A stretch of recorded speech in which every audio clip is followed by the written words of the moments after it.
ఆమె praise the lord. మరొకసారి ఆ గ్రాండ్ క్రిస్మస్ ఆరాధనకు పరిచర్లు సహకరిస్తున్న ప్రతి ఒక్కరికి కూడా ప్రభు పేట వందనాలు తెలియజేస్తా ఉన్నా. సహకరించిన ప్రతి ఒక్కరికి కూడా దేవుడు ఇంకా మిమ్మల్ని గొప్ప పరిచారకులుగా వాడుకొనును గాక.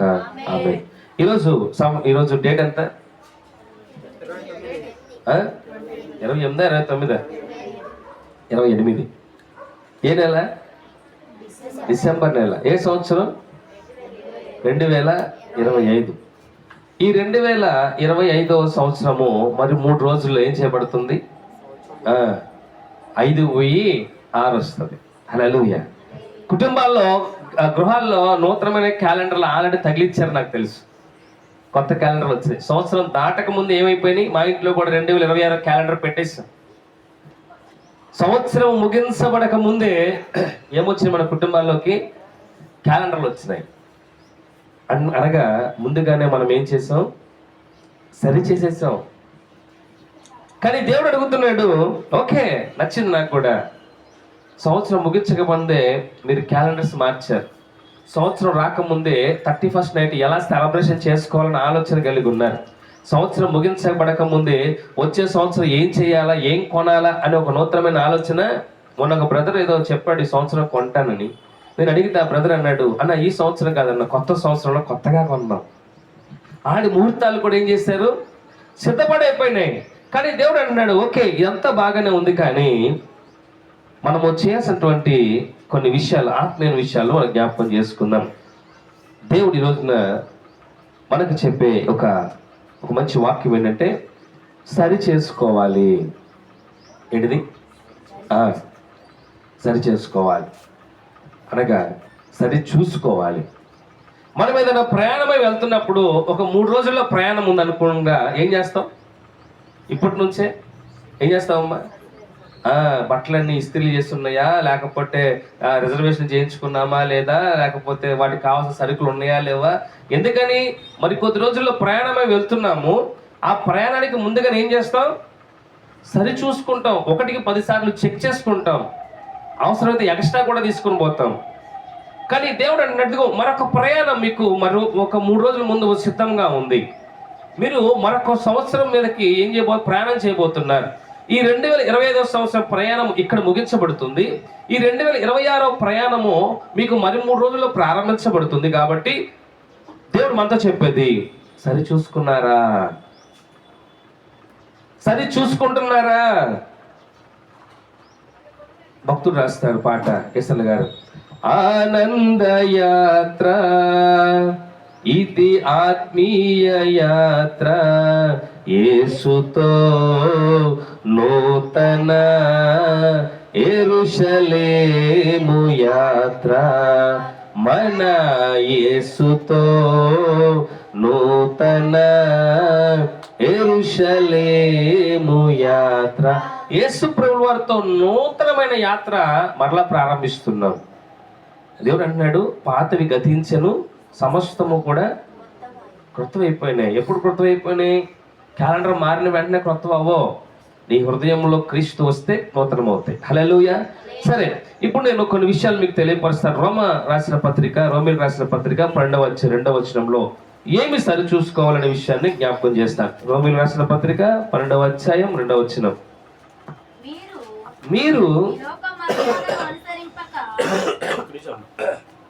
మీరు ఈ లోక మర్యాదలను అనుసరింపక ఉత్తమమును అనుకూలమును సంపూర్ణమై ఉన్న దేవుని చిత్తమేదో పరీక్షించి తెలుసుకున్నట్లు మీ మనస్సు మారి నూతన మగుట వలన రూపాంతరము పొందును. ఇక్కడ నేను మరలా చదువుతాను. మీరు ఈ లోక మర్యాదను అనుసరింపక ఉత్తమమును. ఈ లోక మర్యాద అంటే ఈ లోకం ఏం చేస్తుంది? 31st నైట్ అంటే అందరూ కూడా వారి యొక్క జీవితాల్లో ఆ 31st నైట్ని ఎప్పుడు కూడా అలాగే సెలబ్రేట్ చేస్తారు. కేక్స్ కట్ చేస్తారు, బాంబులు పేలుస్తారు. కుర్రలు అయితే బైక్ల మీద రై మంది తిరుగుతూ ఉంటారు. ఓకేనా? దేవుని బిడ్డలు అయితే దేవుని సన్నిధానంలో ఆనందిస్తూ ఉంటారు, పాటలు పాడతారు, కొత్త పాటలు పాడుతూ ఉంటారు. సో పాస్టర్ ఏదన్నా ఒక క్రమం చెప్తే ఆ క్రమాన్ని మీరు అనుసరిస్తూ ఉంటారు. దేవుడు అడుగుతున్న విషయం ఏంటంటే, మీరు ఈ లోక మర్యాదను అనుసరింపక ఉత్తమమును, ద బెస్ట్, అలాగే అనుకూలమును, అలాగే సంపూర్ణమునై ఉన్న దేవుడి చిత్తం మీద పరీక్షించి తెలుసుకున్నట్లు మీ మనస్సు మారి, ఇక్కడ మనస్సు మారమంటున్నాడా, క్యాలెండర్లు మార్చమంటున్నాడా? మనస్సు మార్చమంటున్నాడా, డ్రెస్సులు మార్చమంటున్నాడా? మనస్సు మార్చమంటున్నాడా, మీ యొక్క పద్ధతులు మార్చమంటున్నాడా? మనస్సు మారి నూతన మగుట వలన మీరేం చేస్తారట? మీ మనస్సు మారితేనే మీరు నూతన మగుతారు. హల్లెలూయా. ఏరట మనస్సు మారితేనే. ఎందుకో తెలుసా? మన మనస్సునే హృదయం అని కూడా పిలుస్తాం. ఈ హృదయము మారకపోతే ఏం జరుగుతుందంటే కొన్ని విషయాలను తెలియపరుస్తాను. సామెతల గ్రంథం, ఇర్మియా గ్రంథం 17వ అధ్యాయం 9వ వచనంలో ఈ మనస్సు లేదా ఈ హృదయము ఎటువంటిదో మనకు గ్రహించగలడానికి దేవుడు కొన్ని విషయాలు తెలియపరుస్తున్నాడు. దేవుడు సరి చూసుకోవమని చెప్పేది ఏంటో తెలుసా? మన మనస్సును సరి చేసుకోవాలంట, మన మనస్సును మార్చుకోవాలంట. మరి ఆ మనస్సు ఎందుకని మారాలి? మన మనస్సులు బాగోలేదా, మన హృదయం బాగోలేదా అంటే ఇక్కడ చూద్దాం. హృదయము అన్నిటికంటే అబ్బా మోసకరమైందంట, అది ఘోరమైన వ్యాధి గలది. హల్లెలూయా. నువ్వు అమ్మ చదువు. దాన్ని గ్రహింపగలిగిన వాడు ఎవడో లేడు. మీ హృదయం ఎలాంటిదట? ఘోరమైనది, మోసకరమైనది, ఘోరమైన వ్యాధి గలది. ఎందుకంటే మనిషిని చెడగొట్టేది ఎవరు? హృదయమే. హృదయ ఆలోచనలు కనుక్కునేవాడు ఎవడు కూడా లేడు. అప్పటిదాకా ఒకలాగా ఆలోచిస్తాడు, వెంటనే వాడు ఆలోచన ఏమైపోద్ది? మారిపోద్ది. హల్లెలూయా. ఏదన్నా మంచి కార్యం చేద్దాన్ని బయలుదేరిన వాడు, చర్చికని బయలుదేరిన వాడు మధ్యలో వాడి మనసు మారిపోతే ఎక్కడికన్నా వెళ్ళిపోతాడు. హల్లెలూయా. మొన్న ఒక పిల్లట స్కూల్ కని బయలుదేరి వెళ్ళటానికి ఎక్కడ బయలుదేరిందంటే స్కూల్ కని బయలుదేరి. ఏమైందో తెలీదు, ఏం జరిగిందో తెలియదు. సరాసరి నదిలోకి వెళ్ళి దూకేసి. కారణం ఏంటి ఎవరికి తెలియదు ఇప్పటిదాకా. బయలుదేరడానికి ఇంట్లో చక్కగా రెడీ అయింది, యూనిఫామ్ వేసుకుంది, బ్యాగ్ తగిలించుకుంది, క్యారేజీ పట్టుకుంది. ఆ అమ్మాయి చనిపోవాలైతే బయలుదేరలా. ఎందుకని? క్యారేజీ కట్టుకుంటుందా? చచ్చిపోయే వాళ్ళు ఎవరు వెళ్తారు? లేదు. చనిపోయే వాళ్ళు ఏమన్నా బ్యాగ్ తెచ్చుకు, ఎందుకు? బరువు కదా. తన ఆలోచన ఏంటంటే స్కూల్కి వెళ్దామని. తన ఆలోచన ఏంటంటే మధ్యాహ్నం అందరితో కలిసి లంచ్ చేద్దామని. తన ఆలోచన ఏంటంటే మరలా ఇంటికి వచ్చి కుటుంబంతో గడపాలని. కానీ ఏం జరిగింది? తను సరాసరి వెళ్తూ సగం దారిలో తన మనసు ఏమైపోయింది? మారిపోయింది, శోధించబడింది. వెంటనే ఆ బ్యాగ్ని అవన్నీ కూడా పడేసి నీళ్ళకు దూకేసి. మొన్న 18 సంవత్సరాల యవనస్తురాళ్ళు, వాళ్ళ నాన్నగారు చనిపోయి 7 సంవత్సరాలు అయిందట. వాళ్ళ అమ్మగారికి ఏదో వ్యాధి వచ్చిందట. డాక్టర్ గారు చెప్పారంట, మీ అమ్మగారు కూడా బతకరు, మీ అమ్మగారు ఇంకా బతకడం చాలా కష్టం అని చెప్పేసరికి ఈ అమ్మాయి మనసు చాలా ఏమైపోయింది? బలహీనపరచబడింది. మా అమ్మగారు లేకుండా నేను బతకలేను, మా నాన్నగారు లేకుండా చాలా కష్టంగా బతికాం, ఇప్పుడు మా అమ్మగారు కూడా చనిపోతారని డాక్టర్ గారు చెప్పారు. సో ఇప్పుడు నేనేం చేయాలి? మామూలుగా అయితే మనం ఏం చేస్తామంటే ప్రయత్నం చేస్తాం, తల్లిని బతికించుకోవడానికి ఎక్కడికన్నా వెళ్ళి ప్రయత్నం చేస్తాం. కానీ ఆ బిడ్డ ఏమనుకుంది తెలుసా? మా అమ్మ లేకుండా నేను బతకలేను కాబట్టి మా అమ్మ చనిపోవడానికి ముందు నేను చచ్చిపోతాను అనుకొని I miss you mummy, sorry mummy అని రాసి చచ్చిపోయింది. ఎవరి బిడ్డలారా, దేవుడు అందుకే అన్నాడు, మీ మనస్సు మారితే కానీ మీరు రూపాంతరము చెందరు. మీరు నూతన సంవత్సరం అడుగు పెట్టడానికి ముందు మీరు చేంజ్ చేసుకోవాల్సింది ఏంటంటే ఈ లోక మర్యాదలు కాదు, ఈ లోక ఆచారాలు కాదు, ఈ లోకం యొక్క మనోవాష్లు కాదు. నీ మనస్సు మారితే కానీ నువ్వేం చేయబడో? రూపాంతరము చెందవు. హల్లెలూయా. ఇది నేను చెప్పే మాట కాదు, దేవుని చెప్పే మాట. ఎందుకని? నీ మనస్సు మోసం చేస్తుంది, జాగ్రత్త. నీ మనస్సు నేనేం చేస్తుంది? గొప్ప వ్యాధితో నింపుతుంది, జాగ్రత్త. నీ ఆలోచనని ఎక్కడ తీసుకెళ్తావు నువ్వు కూడా గ్రహింపలేవని వాక్యం చెప్తా ఉంది. నీ హృదయమును ఎవడు గ్రహింపగలడు? ఎవడి వల్ల కాదు, కానీ ఒక వాక్యం ఉంది, నేను తెలియపరుస్తాను. ఇర్మియా గ్రంథం 17వ అధ్యాయం 10వ వచనం. ఒకడి ప్రవర్తనను బట్టి వాడి క్రియల ఫలము చొప్పున ప్రతీకారము చేయుటకు యెహోవాను నేను హృదయము పరిశోధించువాడను. దేవునికి స్తోత్రం కలుగును గాక. మీ హృదయాన్ని మీరు కూడా పరిశోధించుకోలేరు, కానీ ఒక ఆయన ఉన్నాడు, ఆయన మాత్రం నీ హృదయాన్ని పరిశోధించి నిన్ను ఎలా నడిపించాలో ఆయనకు మాత్రమే తెలుసంట. హల్లెలూయా. ఒక వాక్యంలో అంటున్నాడు, నీ హృదయం మోసకరం, నీ హృదయం బహు వ్యాధితో నింపబడింది, నీ హృదయ ఆలోచన గ్రహించేవాడు ఎవడు లేడు అని చెప్తూనే వెంటనే కింద వచ్చిన అన్నాడు, నేనున్నాను. Praise the Lord. భయపడకండి, నేనున్నాను. మీరేం చేయాలా?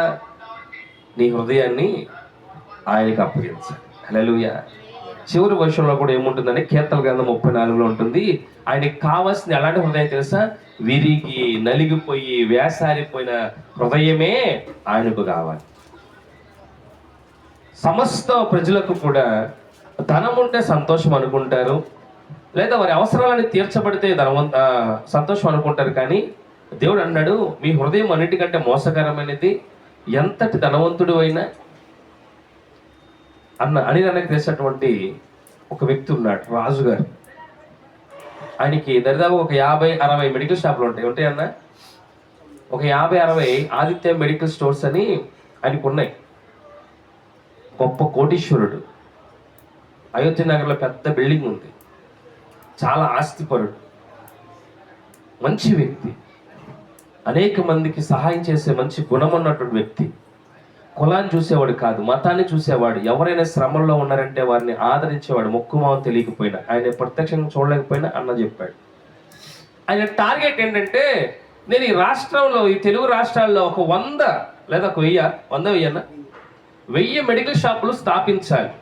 ఒక 1000 మెడికల్ షాపులు నేను పెట్టి, ఆ 1000 మెడికల్ షాపుల వల్ల అనేక మందికి ఒక మంచి మందులు అందించి వారికి ట్రీట్మెంట్గా ఉపయోగించాలని ఆయనకు ఒక ఆలోచన. ఆయనకి ఎన్నో శ్రమలు వచ్చినాయి, బాధలు వచ్చినాయి. ఆయన ఒక చిన్న పొరపాటు వల్ల కూడా చెరసాలకు వచ్చాడు బయటికి. దేవునికి స్తోత్రం కలుగును గాక. ఆయన బయటకు వచ్చా కూడా ఆయన ఆలోచన ఏంటంటే, చదువుపోయిన యవనస్తులందరికీ కూడా ఒక దారి చూపించాలి. అందరిని పిలిచాడట, ఆయన ఇప్పటిదాకా మీరందరూ కూడా లోకానుసారంగా తిరిగారు, ఇప్పుడు రండి మనందరం కలిసి పని చేద్దాం, మనందరం కలిసి ఒక నూతనమైనటువంటి ఆలోచన చేద్దాం అని ఎన్నో ఆలోచనలతో ఉన్నాడు. ఒక 1000 మెడికల్ షాపులు స్థాపించి అనేక మందికి జీవనోపాధిని కలగచేసి అనేక మందికి వారి ద్వారా ఫార్మసీ మెడిసిన్ అందించి చేద్దాం అనుకున్న ఆలోచన ఏమైందో తెలియదు. వన్స్ అపాన్ ఎ టైం, ఒక రాత్రి కాల వేళ తన హృదయం తనను ఏం చేసింది? మోసం చేసింది. కోటీశ్వరుడు, బోల్డ్ డబ్బులు ఉన్నాయి, ఆయన తలుచుకుంటే ఏమన్నా చేయగలిగినటువంటి అంత గొప్ప వ్యక్తి ఒక రాత్రి కాల వేళ ఒక అనాథగా ఉరేసుకొని చచ్చిపోయాడు. ఉరి వేసుకొని తన హృదయం ఏం చేసింది? మోసం చేసింది, కలవరపరిచింది. ఆ సమయంలో తను ఎదుర్కొన్నటువంటి ఆ మోసానికి తట్టుకోలేకపోయాడు. ఏ సహాయం ఆయనకి అందలేదు, ఎవరికి వేడుకోవాలో తెలియదు, ఎవరికి చెప్పుకోవాలో తెలియదు. ఆ సమయంలో ఈ 2025వ సంవత్సరం ఆయన ఏం చేయబడ్డాడు? ఆయన జీవితం ముగించబడింది. ఆయన ఆలోచన 1000 మెడికల్ షాపులు పెట్టాలి. 2026వ సంవత్సరంలో 1000 మెడికల్ షాపులు పెట్టాలి. కానీ తన హృదయం ఏం చేసింది? తనని మోసం చేసింది. బయటికి వచ్చిన మాట ఏంటో తెలుసా? అప్పులు తట్టుకోలేక చనిపోవడం వచ్చింది బయటికి. రాంగ్. ఆయనకున్న ఆస్తి అంతా అమ్మితే పెద్ద విషయమే కదా అప్పులు తీర్చటం. హృదయం ఏం చేసింది? మోసం చేసింది. ఈరోజు మన ఆలోచనలు వేరు, మన తలంపులు వేరు. మనం అనుకుంటే ఒక మంచి జీవితాన్ని పొందుకోవాలి, 10 మందిలో మంచిగా బ్రతకాలి, సంతోషంగా ఉండాలి, ఆనందంగా ఉండాలి. శ్రమలున్నా బాధలున్నా కానీ దేవుళ్ళో బలపడాలని అనుకుంటాం. కానీ ఓ యవన బిడ్డలారా, మిమ్మల్ని ఈ హృదయమే మోసం చేస్తుంది, జాగ్రత్త. హల్లెలూయా. హృదయం నేను ఎప్పుడు మోసం చేస్తో తెలియదు కాబట్టి అని అన్నాడు, నేను పరిశోధిస్తా. కాబట్టి ఎక్కడ తీసుకొని రావాలా? మీ ఫోన్ రిపేర్ అయిపోయాను, ఎక్కడ తీసుకెళ్తారు? మెడికల్ షాప్కా? చెప్పాలి. నీ ఫోన్ రిపేర్ వచ్చిందమ్మా, ఎక్కడ తీసుకెళ్తారు? సెల్ ఫోన్ షాప్ తీసుకెళ్తారా? లాండ్రీ షాప్కి తీసుకెళ్తారా? ఇప్పుడు నాకు అనారోగ్యం వచ్చింది, నేను సెల్ ఫోన్ షాప్కి వెళ్తానా? నాకు రోగం వచ్చింది, నా ఫోన్కి రోగం వచ్చింది. ఫోన్ రిపేర్ చేసేవాడికి, నేనేమో నన్ను రిపేర్ చేసేవాడికి వెళ్తాం. అవునా?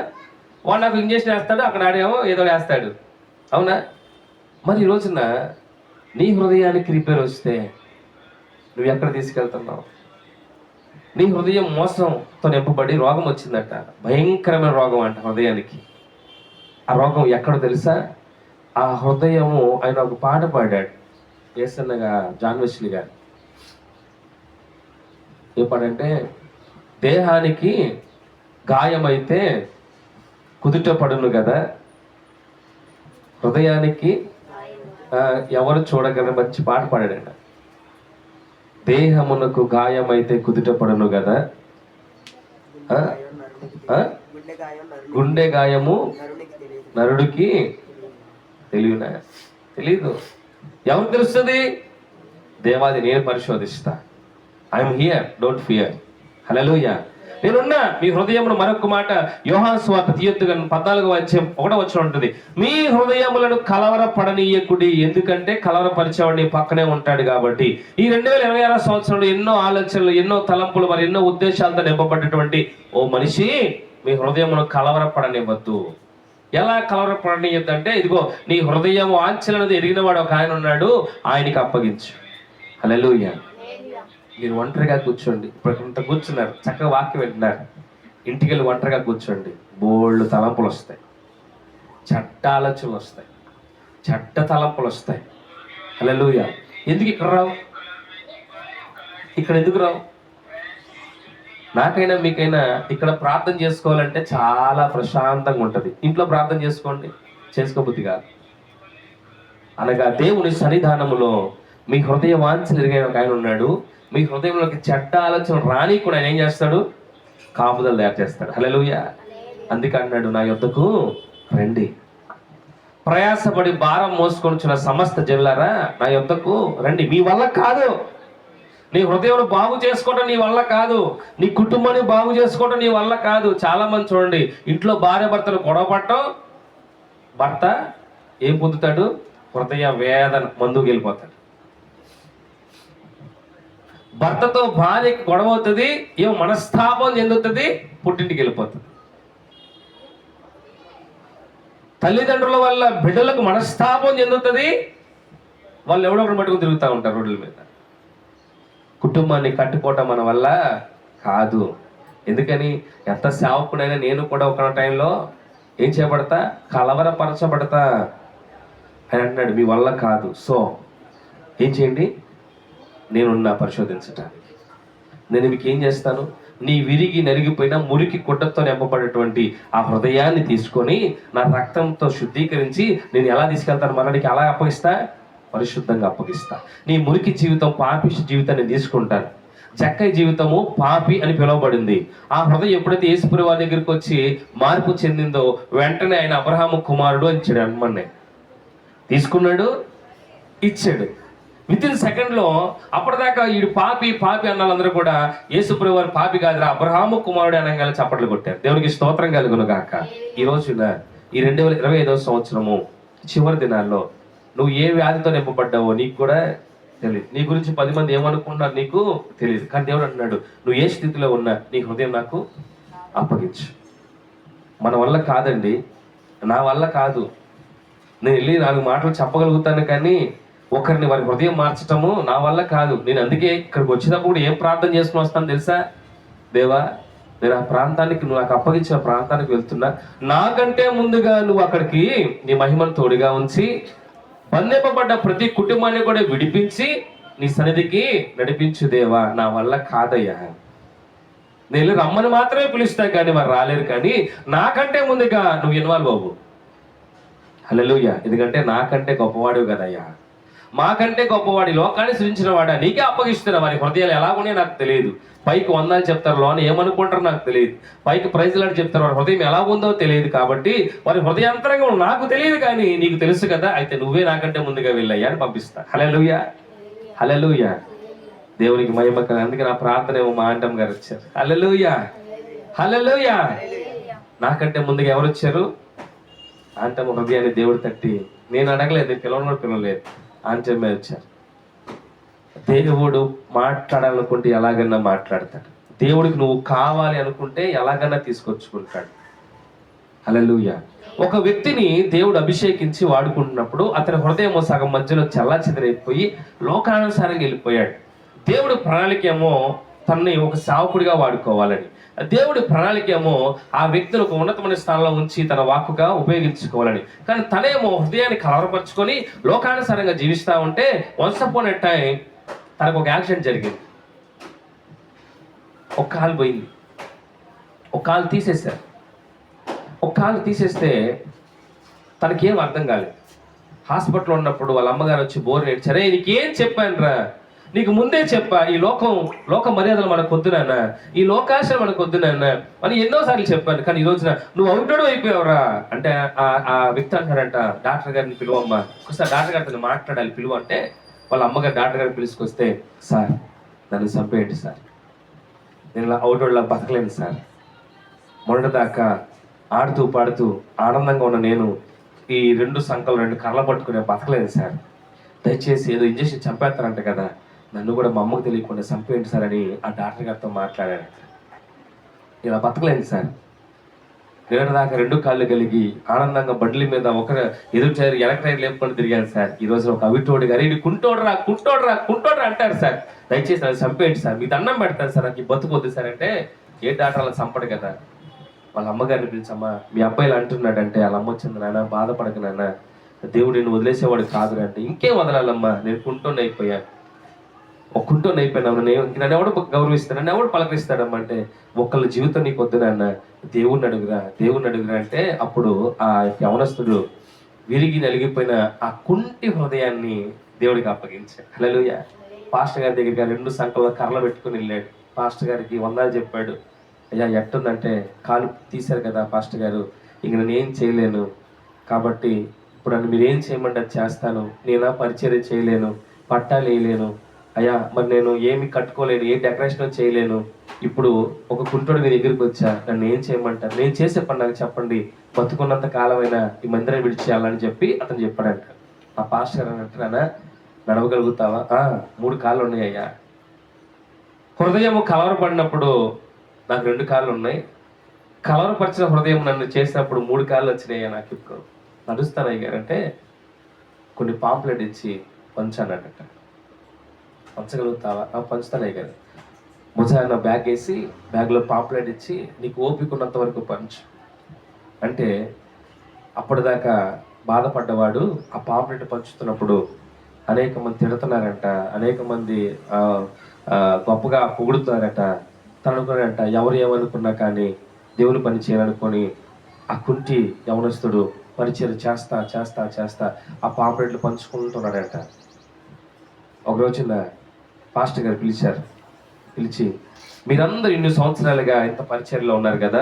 అవునయ్య గారు, మేము ఇన్ని సంవత్సరాలు మీ అందరిలోకి ఇదిగో ఈ యవన బిడ్డ ఎక్కువ పరిచయం చేసినట్టు. హల్లెలూయా.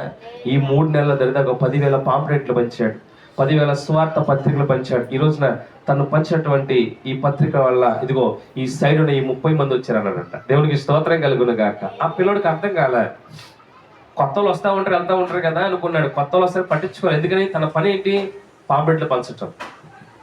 ఈ రోజున అనేక మంది కొత్త వాళ్ళు వస్తుంటే, ఎక్కడి నుంచి వచ్చారు బాబు అంటే, ఒక యవన బిడ్డ కర్రలు పెట్టుకొని తిరుగుతూ పాంప్లెట్ ఇచ్చాడు గారు, ఇటుక లేక మేము చదివాం, మా జీవితం మాకు అర్థమైంది, అందుకనే ఆ పాంప్లెట్ మీద అడ్రస్ పట్టుకొని మేము ఇక్కడికి వచ్చామని చెప్పి 30 మంది యవనస్తులు ఇతనికి తెలియకుండానే ఆయన దేవుని సన్నిధికి వచ్చి మారు మనసు పొందారు. హల్లెలూయా. దేవునికి కావాలనుకుంటే నువ్వు వికలాంగుడైనా పట్టుకుంటాడు. హల్లెలూయా. నువ్వు ఎలాంటి వాడైనా దేవుడికి కావాలనుకుంటే ఎలక పట్టుకొని లాక్కొచ్చి కూర్చోబెడతాడు. నువ్వు వద్దనుకో. శాంసోన్ని దేవుడు పట్టుకున్నాడు. శాంసన్ అనుకున్నాడు, శాంసన్ జీవితము దేవునికి ఏం అర్థం కాలేదు, పట్టుకోలేకపోయాడు. శాంసన్ ఎక్కువగా ఎడిక్ట్ అయిపోయాడు. చివరి క్షణంలో ఒక్క అవకాశం అడిగా అంటున్నాడు, ఇక నాకు అవకాశం లేదు, నా కళ్ళు పోయినాయి, నా బలం పోయింది, ఇంకా నీ చిత్త నెరవేర్చడు కాబట్టి ఒక అవకాశం ఇచ్చేయి. చివరికి ఏం చేస్తా, వీళ్ళందరినీ కూడా శత్రువులందరినీ కూడా నాశనం చేస్తాను. ఈరోజు దేవుని పెట్టలేదా, మనమంతా అవయవాలతో బాగున్నాం, అవునా?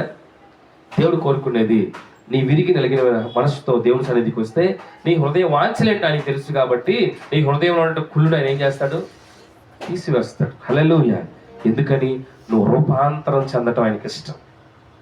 నువ్వు నూతనమైన, ఇప్పుడు ఒక తండ్రికైనా బిడ్డలు నూతన బట్టలు వేసుకుని నాకు ఎంత సంతోషం. పండగ పూట పాత బట్టలు వేసుకుంటే నాకు చాలా బాధ వేస్తాను. అవునా? నేను పాత బట్టల మీద ఉన్నా నాకు ఇబ్బంది లేదు, కానీ వారికి ఎలా ఉండాలి? నా బిడ్డలు నూతన వస్త్రాలు తొడుక్కుని ఉండటం, 10 మందిలో బాగుండటం నాకు కావాలి. మరి మనిషిగా నాకే అంత ఆలోచన ఉంటే నా దేవునికి ఇంకెంత ఆలోచన ఉండాలి? నా పిల్లలు 25వ సంవత్సరం దాకా ఇట్టగే బతికారు, ఒక విశ్వాసం లేదు, ఏమీ లేదు, కానీ 26వ సంవత్సరం ఎలా ఉండాలనుకుంటాడంట? రూపాంతరం చెందాలి. హల్లెలూయా. నూతనంగా మార్పు చెందాలి. మారాల్సింది క్యాలెండర్ ఒకటే కాదు, వారి జీవితాలు కూడా మారాలి. అలాంటి జీవితం మారాలంటే ఆయన కోరుకునేది నీ మనస్సు మారాలి. హల్లెలూయా.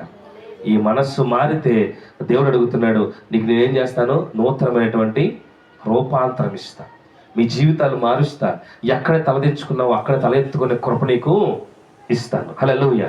మరొక విషయం జ్ఞాపకం చేస్తాను. కీర్తన గ్రంథం 66వ అధ్యాయం 18వ వచనం. కీర్తనలు 66:18. నా హృదయములో నేను పాపము లక్ష్యము చేసిన ఎడల ప్రభువు నా మనవి వినకపోవును. మన హృదయంలో అంటే మనం పాపమును గనక లక్ష్యము చేస్తానంట దేవుడు మన మనవి విన్నాడు. దేవుడికి కావాల్సిన ఏంటంటే నువ్వు వేసే దశంభాగం దేవుడికి అవసరంలా. ఎందుకంటే సర్వ సంపదలకు ఆయనే మూలాధారం.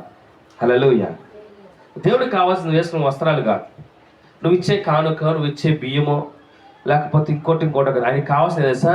నీ దేహము కూడా ఆయనకు అవసరం లేదు. ఎందుకని? దేహం ఎలాంటి తెలుసా? మట్టిలో మట్టిగా, కట్టెలో బూడిదిగా కలిసిపోయేది.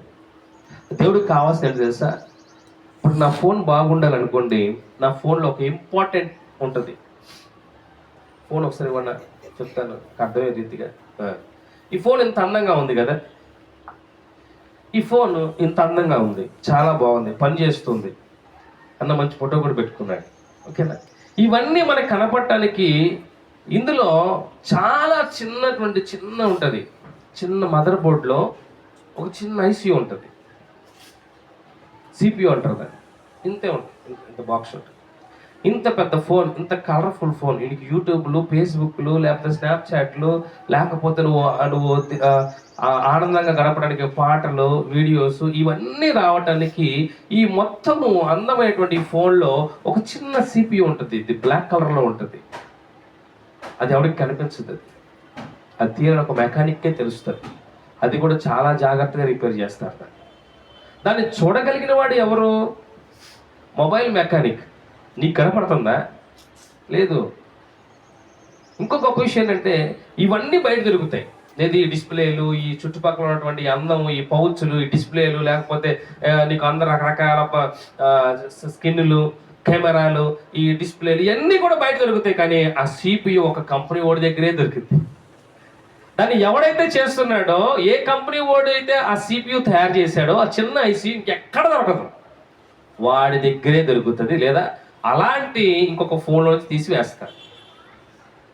ఈ మిగతా అవన్నీ దొరుకుతాయి. ఈ రోజున నల్లగా ఉన్నాడు తెల్లగా అవడానికి బయట దొరుకుతాయి. అవునా?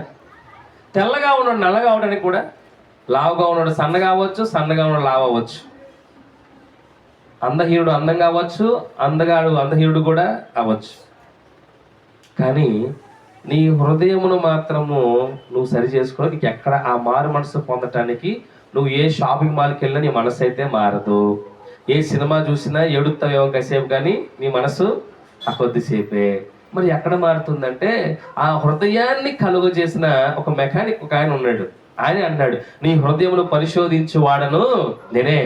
ఆ చిన్న సిపియు కనుక చెడిపోయింది అనుకో, నీ జీవితమే చెడిపోద్ది. నీ జీవితమే చెడిపోద్ది. చెప్పాగా 9వ క్లాస్ అవుతున్న పిల్లల మనసు చెడిపోయింది. ఇప్పుడు తను జీవితం చెడగొట్టుకుంది. హల్లెలూయా. 66 సంవత్సరాల ముసలోడికి మనసు చెడిపోయింది. చిన్న పాపను ఏదో చేశాడు. మొన్న పోలీసులు పట్టుకుంటే నదిలో దూకి చచ్చిపోయాడు. మన హృదయం మోసకరం. ఎప్పుడు ఎటు చేస్తుందో దానివల్ల మనమేం చేయబడతాం? అదే సిపియు గనక దీంట్లో పని చేయకపోతే, సరిగ్గా లేకపోతే ఈ ఫోన్ ఇలా పనిచేయదు. ఈ అందమైన అనిల్ అన్న కనపడ్డ ఇందులో కనపడతాడా? కనపడతాడు. నువ్వు ఎన్ని ఛార్జింగ్ పెట్టినా పని చేయదు. ఎందుకని? దాంట్లో ఉన్న సిపి పాడేది. నీ హృదయం చెడిపోతే నువ్వు ఎంత అందగాడివైనా, నువ్వు ఎంత ఆస్తివంతుడివైనా, నీ హృదయం చెడిపోతే కనుక నీ ముఖంలో ఏం కనపడదు? ఆ వెలుతురు కనపడదు. హల్లెలూయా. ఈ రోజున దేవుడు కోరుకునేది నీ హృదయం ఆయనకి అప్పగిస్తే నువ్వు ఏం కోల్పోయావో అంత గొప్ప సంతోషం ఆయన రూపాంతరం అంట. హల్లెలూయా. రూపాంతరం ఎవరు పొందారో తెలుసా?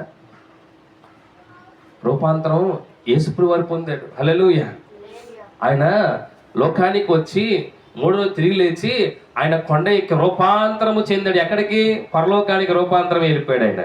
ఆ ధన్యత మనకిస్తున్నాడు. మీరు కూడా ఏం చేయండి? రూపాంతరం చెందండి. ఎవరు రూపాంతరం చెందుతారు? మారు మనస్సు పొందిన వాడు రూపాంతరం చెందుతాడు.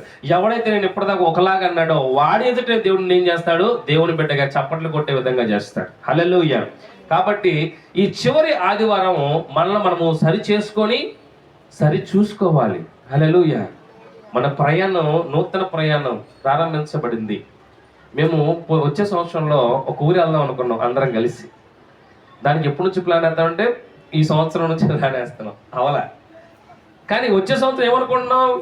ఇప్పటి నుంచే సిద్ధపాటు అవ్వాలి, అన్ని సరి చూసుకోవాలి, ముందుగా రిజర్వేషన్ చేయించాలి, ముందుగా ఏమేం కావాలో మొత్తం లిస్ట్ రాసుకోవాలి, అన్నీ సమకూర్చుకొని ఇక్కడ నుంచి చెన్నై దాకా ఒక ప్రయాణం, అక్కడ నుంచి తాంబ్రానికి ఒక ప్రయాణం, తాంబరం నుంచి మరొక ప్రాంతానికి ప్రయాణం, అక్కడ నుంచి ఇంకో ప్రయాణం. మేము వెళ్ళే గమ్యస్థానానికి మధ్యలో చాలా మారాల్సిన ప్రాంతాలు ఉన్నాయి, చాలా ప్రయాణాలు ఉన్నాయి. బస్సు ఎక్కుతాం, ఆటో ఎక్కుతాం, ట్రైన్ ఎక్కుతాం, ట్రైన్లో కూడా లోకల్ ట్రైన్ ఒకటి ఎక్కుతాం. ఇన్ని రకరకాల ప్రయాణాలు దేని కొరకంటే ఎల్లసొట్టి గమ్యస్థానానికి క్షేమంగా వెళ్ళడం కోసం. దేవునికి స్తోత్రం కలుగును గాక. మరి ఈ రోజున మన గమ్యస్థానం మన యేసు ప్రభువు వారి యొక్క రాజ్యం. పరలోక రాజ్యానికి వెళ్ళినప్పుడు దేవుడిని అడుగో, ఈ 2025 సంవత్సరం ఒక ప్రయాణం, ఇంకో ప్రయాణం ఎక్కాలంటే ఈ ప్రయాణం బాగుండాలి. హల్లెలూయా. ఈ ప్రయాణం బాగోలేదనుకో ఆ ప్రయాణం కూడా సరి చూసుకోండి. ఈ 3 రోజులు ఉన్నాయి, సరి చూసుకోండి.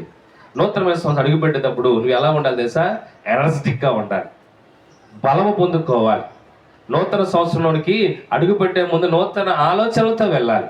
దేవుడు ఈ సంవత్సరం ఈ 2025 సంవత్సరం అనే ప్రయాణము ముగించబడక ముందే ఆయన అంటున్నాడు, సరి చూసుకోండి, ఎందుకంటే ఇంతకంటే గొప్ప పరిచర్య మీరు చేయాలి. హల్లెలూయా. ఇది ఏలియా గారు దేవుణ్ణి పరలోకం నుంచి కింద తీసుకొచ్చి ఆ అగ్ని చేత ఆ యొక్క దహన బలిని కాల్చి అందరి ముందు శబాస్ అనిపించుకున్నాడు.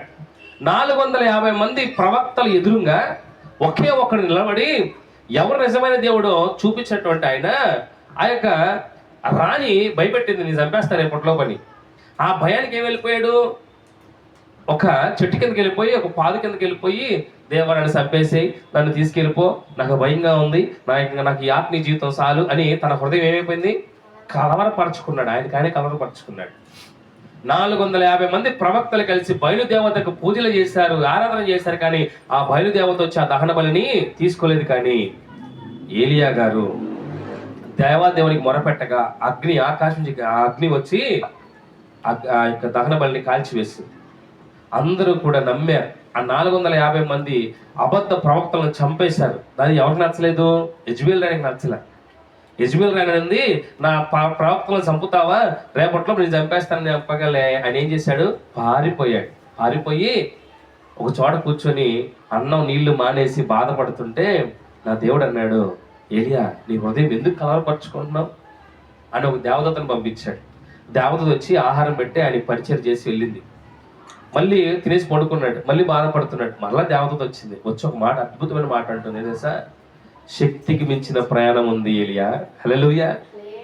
ఈ 2025 సరిపోదంట దేవునికి. 2026లో శక్తికి మించిన ప్రయాణం ఉంది మనకి. హల్లెలూయా.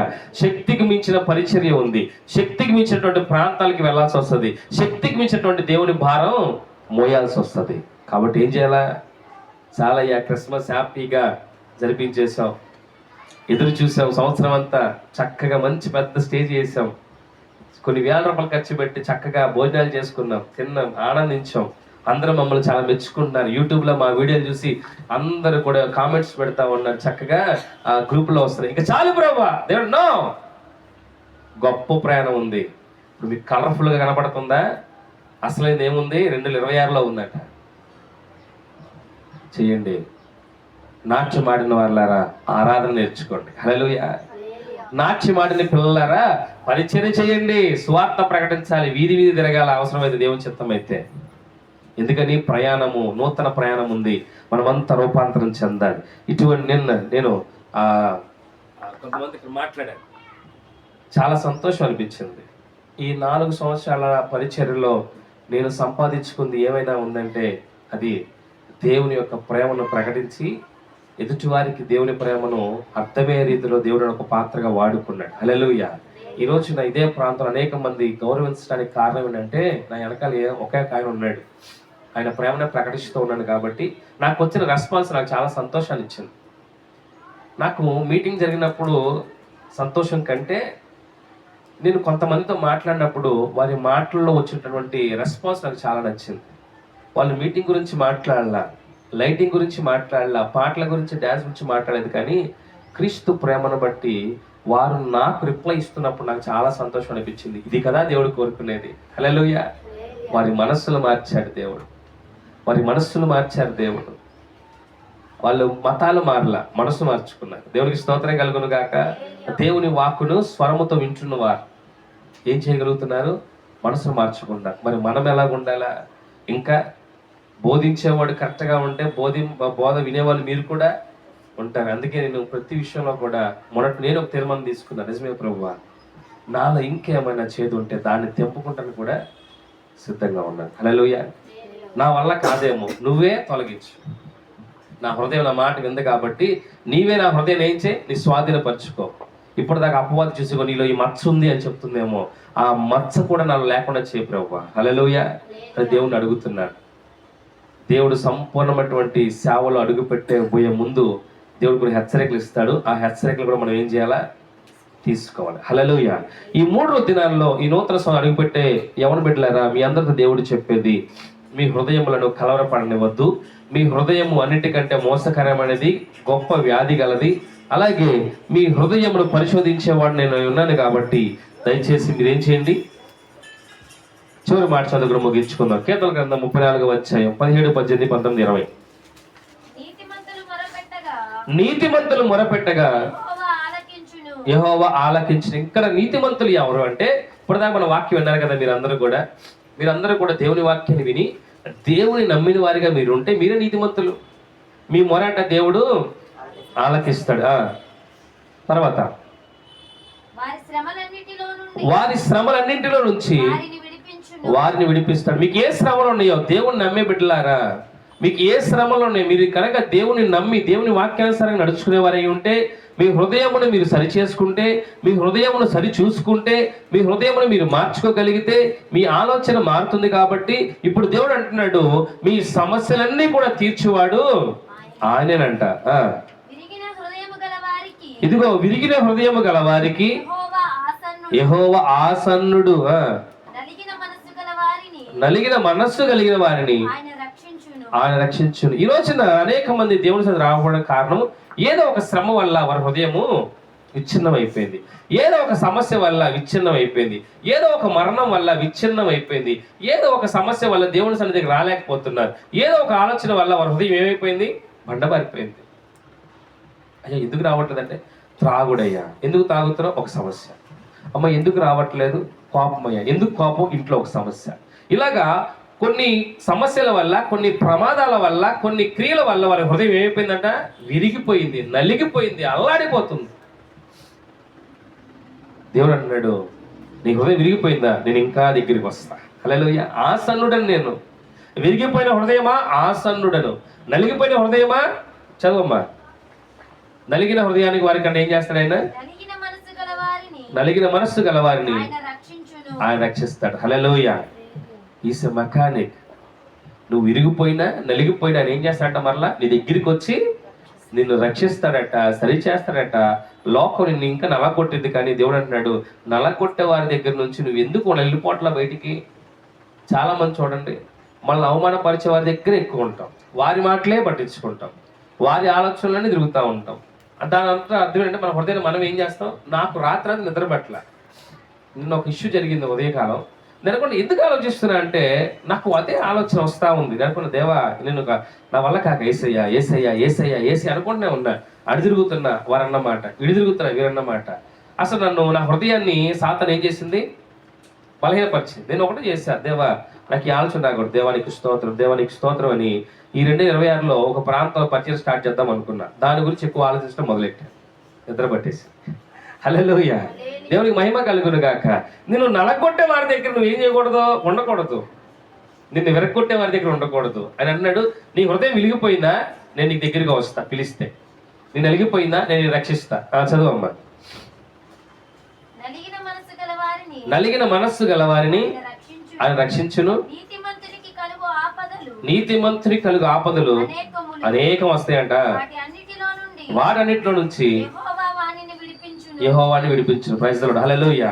దేవుడు అడుగుతున్నాడు, ఈ రోజున నీ హృదయం నలిగిపోయిందా, విరిగిపోయిందా, నేను దగ్గరికి వచ్చి బాగు చేస్తానని చెప్తూనే ఎవరైతే దేవుణ్ణి గట్టిగా నమ్ముతారో, ఎక్కువగా నమ్ముతారో వాళ్ళకే శ్రమలు ఎక్కువ వస్తాయి అంట, అనేకం వస్తాయి. అయినా కానీ ఆయన ఏం చేస్తాడు? వాడు అన్నిటి నుంచి కూడా ఆయనే విడిపిస్తాడు. గాయము చేయువాడు ఆయనే, ఆ గాయమును కట్టువాడు కూడా ఆయన. ఈ 2025 సంవత్సరంలో నువ్వు నడిచేటువంటి ప్రాంతం అంతా కూడా ఆయన చూసేసాడు ఆల్రెడీ. ఏ దయాల్సిన అవసరం లేదు. మరలా నీకు 26లో మార్గం వేసేవాడు కూడా ఎవరు? ఇప్పుడు గద్దించేది ఎవరు? నిన్ను తిట్టేది ఎవరు? నీ మనసును వచ్చుకునేలా చేసేది ఎవరు? ఆయనే. మళ్ళీ 26 అనే ప్రయాణంలో నీకు టికెట్లు ఇచ్చేది కూడా ఆయనే. Praise the Lord. టికెట్లు తీసేస్తాడు ఆయన 26వ తారీఖు. ఎప్పుడు? నువ్వు దేవుని నమ్మగలిగితే, దేవునికి విధేయత చూపగలిగితే. బాధ కలిగింది కదా అని మూల కూర్చోకుండా ఉంటే, వేదన కలిగింది కదా అని దేవుడికి దూరం అయిపోతే కాదు, కానీ వీటన్నిటిని తెగించుకొని ముందు రాగలిగితే. నిన్న మొన్నటి కాలం నుంచి మీటింగ్ అయిపోయిన తర్వాత రోజు కాంచి మేము మంచి శోధనలో ఉన్నాం. ఎలాంటి శోధన అంటే అది మీకు వివరించలేను, కానీ మేమంతా ఎవరి బిడ్డలమంతా కుటుంబాలంతా కూడా చాలా శ్రమలు ఎదుర్కొంటున్నాం. పండగ చేసేసాం, సంతోషించాం, కానీ ఎవరికి సంతోషం ఉండదంటే అపవాదికి సంతోషం ఉండదు. కాబట్టి వాడు మమ్మల్ని, మా హృదయాలను నలగొడటానికి కొన్ని సమస్యలు తెచ్చిపెట్టాడు. హల్లెలూయా. మమ్మల్ని బయటికి వెళ్ళి పని చేసుకోవడానికి కూడా అవకాశం లేకుండా ఇరికిచ్చేసాడు అని వాడు అనుకుంటున్నాడు. కానీ మాకు సమయం దొరికింది. దేవునికి స్తోత్రం కలుగును గాక. హల్లెలూయా. దేవుడు అంటున్నాడు, నువ్వు శ్రమల్లో ఉన్నావు, నా వైపు చూస్తున్నాను ప్రభువా. ఈ రోజు కాదు రేపైనా నువ్వే నన్ను ఈ నాలుగు రెస్ట్ తీసుకుంటే ఏమైంది? హల్లెలూయా. దేవుని మహాకృప ఎలా ఉంటుందంటే, ఎవరైతే దేవుడిని గుట్టిగా పిచ్చిగా నమ్మేస్తారో వాళ్ళకి శ్రమలు బోల్డ్ కలుగుతాయి అంట. కలిగినా కానీ ఆయన ఏం చేస్తాడు? ఆయనే విడిపిస్తాడు. Praise the Lord. మరి సాక్ష్యం చెప్పాలి కదా 4 రోజుల్లో మళ్ళీ నేను. మరి సాక్ష్యం చెప్పాలంటే శోధించబడాలి. Praise the Lord. శోధించబడిన మీదట నేను సువర్ణమై పోయెదను, నేను వెళ్ళే మార్గము నా యేసుకే తెలియును, నేను వెళ్ళే మార్గము నా యేసుకే తెలియును. Praise the Lord. హల్లెలూయా. ఇప్పటిదాకా ఏ శోధనలో ఉన్నారు, ఏ వేదనలో నాకు తెలియదు, కానీ దేవుడు అంటున్నాడు, మీ కొరకు ఒక నూతనమైన ప్రయాణం సిద్ధంగా ఉంది. ఆ ప్రయాణంలోకి వెళ్ళబోయే ముందు ఈ 3-4 రోజులు మీ హృదయాన్ని ఏం చేయండి? సరి చేసుకోండి, సరి చూసుకోండి. మిమ్మల్ని రూపాంతరము చెంది ఈ 2026 సంవత్సరంలో దేవుని బిడ్డలుగా మన మీద ఆయన ఏం చేయబోతున్నాడు? సీల్ వేయబోతున్నాడు. సీల్ దేనికి గుర్తో తెలుసా? అన్నకి బాగా తెలుసు. సీల్ దేనికి వేస్తారన్న? ఆ సీల్ ఎవరైతే వేస్తాడో ఆ ప్రాపర్టీ ఎవరికి చెందినట్టు? నేను కొనుక్కున్న బిల్డింగు కానీ వేరే వ్యక్తికి, నేను కొన్నటువంటి బిల్డింగ్ని గవర్నమెంట్ వచ్చి సీల్ వేసింది అనుకో, అది ఎవరిది? అది నా పేరు మీద ఉన్నా కానీ ఇంకా సీల్ పడిన తర్వాత ఎవరిది? ఈ రోజున కూడా పాపం నిన్ను కొనుక్కుందేమో, శ్రమలు నిన్ను కొనుక్కున్నాయేమో, శ్రమలు నిన్ను బంధించినాయేమో. ఇక నా దేవుడు సీల్ వేయడానికి వస్తున్నాడు. హల్లెలూయా. ఒక్కసారి సీల్ పడిందా ఇక నువ్వు ఎవరి సొత్తు? దేవుని సొత్తు. హల్లెలూయా. ఇక ఇంటి ఓనర్ వచ్చి మొత్తుకున్నా, లేకపోతే కింద పడి తొలినా అది ఆడిది కాదు. ఈ రోజున అపవాది వచ్చి గిలగిల తన్నుకున్న దేవుని సీలు 2026 సంవత్సరం పడిందనుకో, నువ్వు ఎవరి సొత్తు?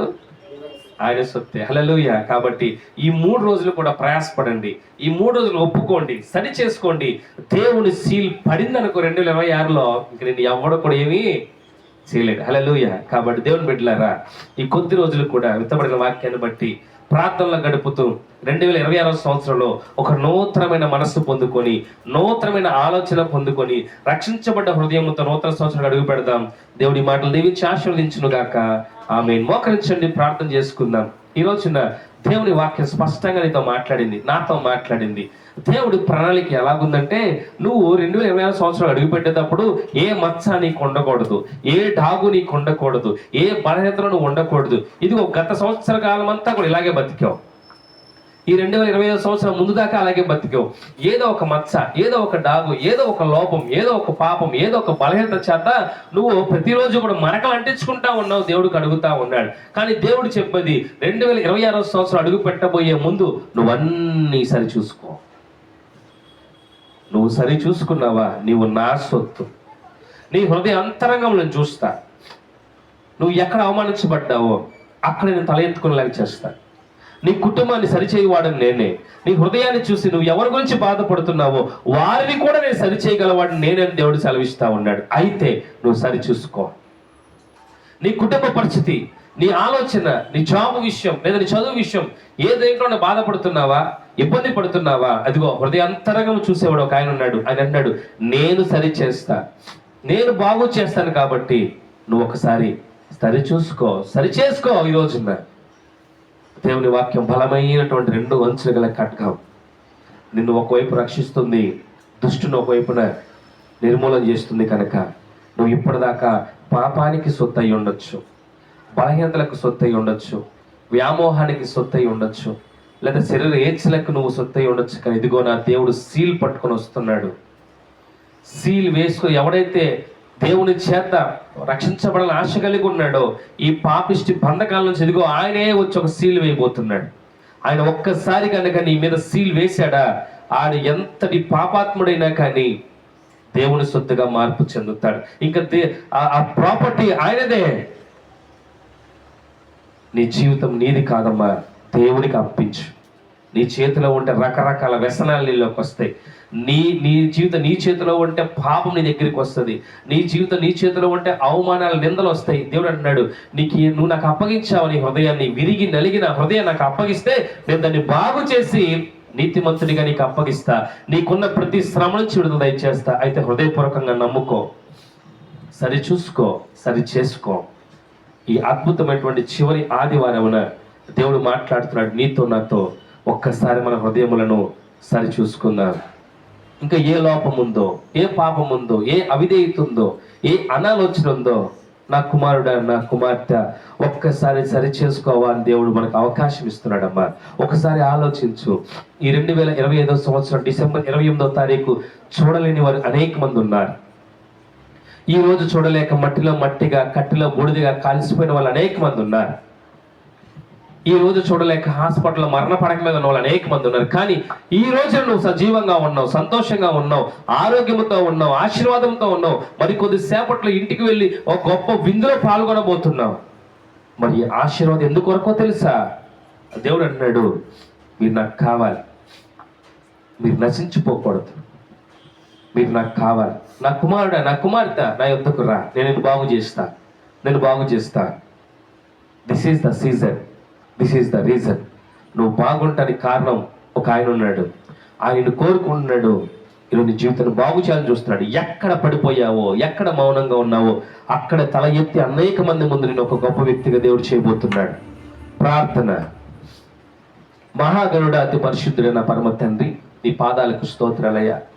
ఈ ఉదయకాలము ఆరాధనలో, ఈ చివరి దినాలలో నా తండ్రి, నీ కృప చేత మమ్మల్ని అందరినీ కూడా సరి చేసుకోమన్నావు. మా హృదయాన్ని సరి చేసుకోమన్నావు. మా హృదయం ఎలాంటిదో చెప్పావు. మా హృదయం వల్ల మేము పడే ఇబ్బందులు చెప్పావు. అలాగే ఆ హృదయాన్ని చూడగలిగిన వాడు, రిపేర్ చేయగలిగిన వాడు నీ ఉన్నావని కూడా గుర్తు చేసావు. ఈ రోజున ప్రభువా, మమ్మల్ని మేము సరి చూసుకునే కృప ఇవ్వండి. మా ఆలోచనలు నీకు అప్పగిస్తున్నాం, మా హృదయం నీకు అప్పగిస్తున్నాం, మా మాటలు నీకు అప్పగిస్తా ఉన్నాం. ఈ రోజు నుంచి I'm not a ordinary person. నేను నీ సొత్తు ప్రభువా. ఈరోజు సామాన్య వ్యక్తిని కాదయ్యా, నీ వాక్కుని బట్టి రక్షించబడ్డాను. ఇది అమూల్యమైన వాక్యం చేత నాతో మాట్లాడావు. ఇక మీదట నేను నీ సొత్తు, నువ్వు నా తండ్రివి, నా యజమానుడు. నాయన ఇప్పటిదాకా నా గురించి ఎవరైతే తప్పుగా అనుకున్నారో వారందరి తల ఎత్తి నిలబెట్టు తండ్రి. ఎందుకంటే నేను నీ కుమారుడును నీ కుమార్తెను కనుక. ఈ ఉదయకాలము ఈ యొక్క ఆరాధనలో ప్రభు మా అందరితో మాట్లాడి మమ్మల్ని అందరినీ కూడా హెచ్చరించిన నా తండ్రి నీ పాదాలు కొందనాలు. ప్రతి క్షణము కూడా నీ యందు భయభక్తులు కలిగి జీవించడానికి ప్రయత్నం చేస్తుండగా మా ప్రతి ప్రయత్నంలో సఫలపరిచి నీ కృపలో బలపరచమని, ఈ మధ్యాహ్న కాల వేళ ప్రతి ఒక్కరిని కూడా సంతృప్తికరమైనటువంటి ప్రభువ ఆత్మీయ ఆహారముతో నింపినందుకు స్తోత్రాలు చెల్లిస్తూ, ఇంకా అనేక మంది ప్రభు నీ సన్నిధికి రావాలి, అనేక మంది సరి చేసుకోవాలి. ఇంకో ప్రభువ ఈ దినము నుంచి నీ సన్నిధానములో ప్రతి ఆత్మ కూడా నీ బిడ్డలుగా ముద్ర వేపించుకుందురుగాక నా తండ్రి. అట్టి కృపాధన్యత మాకు ఈ ప్రాంత ప్రజలకు అనుగ్రహించి మీరు మహిమ పొందమని, ప్రతి కుటుంబంలో శోధన నీవే తీర్చి సహాయం చేయమని, అద్భుత ఆశ్చర్యకార్యాలు ప్రతి కుటుంబం చూసినట్లునైనా నీవే సహాయం చేయమని నా ప్రభువైన మా రక్షకుడైన యేసయ్య నామం పేరిట అడిగి వేడుకుంటున్నాను పరమ తండ్రి. ఆమేన్, ఆమేన్, ఆమేన్. యేసు రక్తమే జయం, ప్రవేశు రక్తమే జయం. యేసు రక్తం సంపూర్ణంగా విజయం, అపవాదికి లయం. యేసు నామము జయము కలుగును గాక. సాతానికి ఇప్పుడు ఎల్లప్పుడు సమస్తం సర్వనాశనం కలుగును గాక. ఆమేన్, ఆమేన్, ఆమేన్. మన తండ్రి అయిన దేవుని ప్రేమ, కుమారుడైన యేసుక్రీస్తు వారి కృప, పరిశుద్ధాత్మ యొక్క అన్యోన్య సహవాసము, సన్నిధి, ఆశీర్వాదం మనకు, మన కుటుంబాలకు, ఈ ప్రాంత ప్రజలకు నిరంతరము తోడై ఉండును గాక. Amen, amen, amen. Praise the Lord. మీ అందరికీ వందనాలు. దేవుడు దీవించును గాక. అలాగే